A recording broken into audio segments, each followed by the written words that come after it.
সবাই ভালো আছেন, ভালো থাকেন, সুস্থ থাকেন। আমার আজকের রেসিপি কই মাছ দিয়া কচুর ছড়ি দিয়া রান্না করব। তো আমি কড়াইতে তেলটা দিয়ে দিলাম,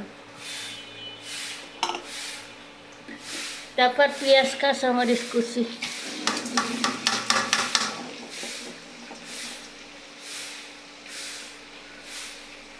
পেঁয়াজ কাঁচামরিচ কুচি দিয়ে দিলাম।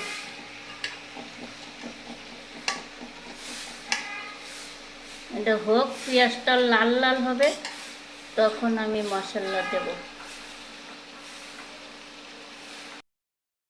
যেমন পেঁয়াজটা হয়ে গিয়েছে বাদামি রং, এখন আমি এতে আদা রসুন দেব।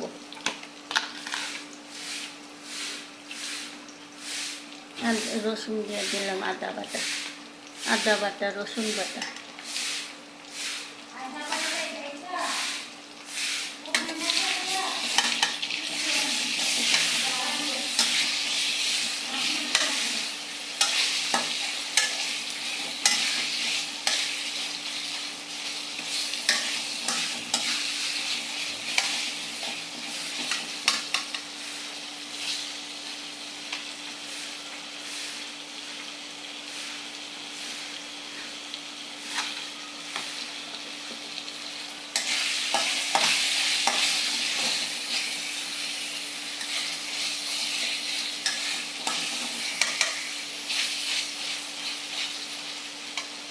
পানি আর লাগবে না।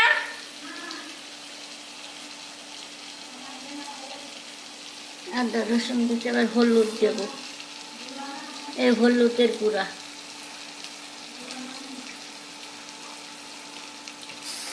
তারপর লবণ দেব,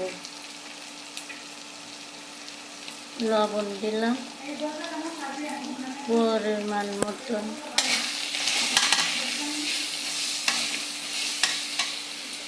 এবার দিলাম পানি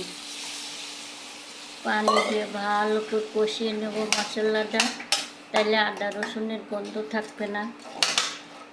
সুন্দর করে কষিয়ে নেব মশলাটা হোক। দেখুন আদা রসুনটা হয়ে গিয়েছে, আমি এতে তরকারিটা দিয়ে দেবো, কচুর ছড়ি। দেন কত সুন্দর করে কষিয়ে নিয়েছি। এমন করে কষাই নিলে তরকারি কিন্তু অনেক মজা লাগে। আদা রসুনের কোনো গন্ধ নাই, পানি দিয়ে অনেকক্ষণ কষাইছি। এখন আমি এতে ছড়িটা দিয়ে দেবো, কচুর ছড়ি।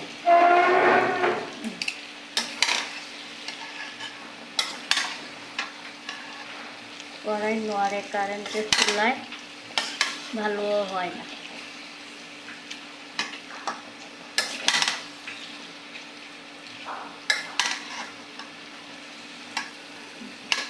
কষুক ভালো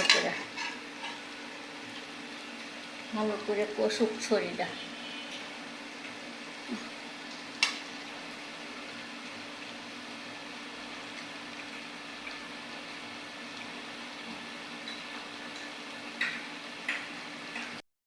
ছড়িটা দেখুন সুন্দর করে কষানো হয়ে গিয়েছে। এতে আমি গরম পানিটা দিয়ে দেব, এই যে গরম পানিটা দিয়ে দিলাম।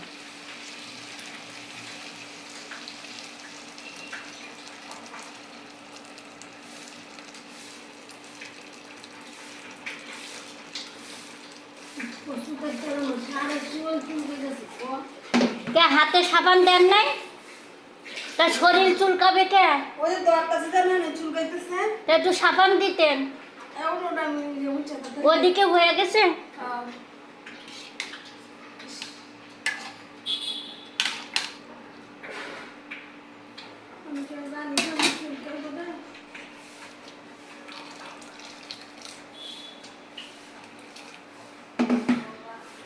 আমি তো কুটিটা চুলকায় না, তো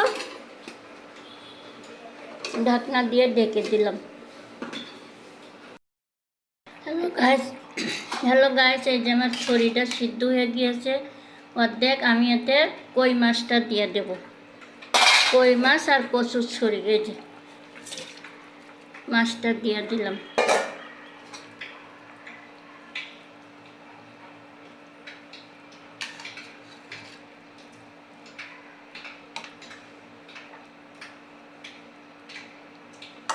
মাছ কচুর ছড়ি একসঙ্গে জাল হোক, ভালো করে সিদ্ধ হবে।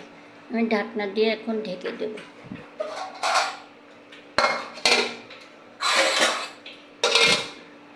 ঢাকনা দিয়ে ঢেকে দিলাম। এই যে আমার তরকারি দেখুন হয়ে গেছে। আমি এতে ভাজা জিরার গুঁড়াটা দিয়ে দেবো, কই মাছ দিয়া কচুর ছড়ি দিয়ে। তা আমি ভাজা জিরার গুঁড়াটা এই যে দিয়ে দিলাম। ভাজা জিরার গুঁড়া দিলে ঘ্রাণ লাগে তরকারি। খাইয়ে দেখুন আপনারা। এই তরকারিটা আমার হয়ে গিয়েছে।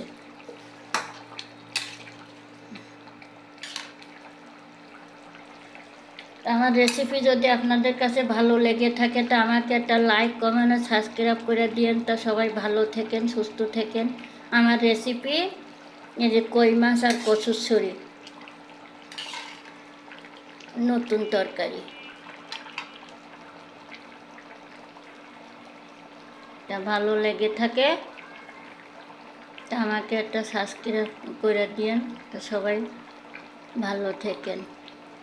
আল্লাহ হাফেজ।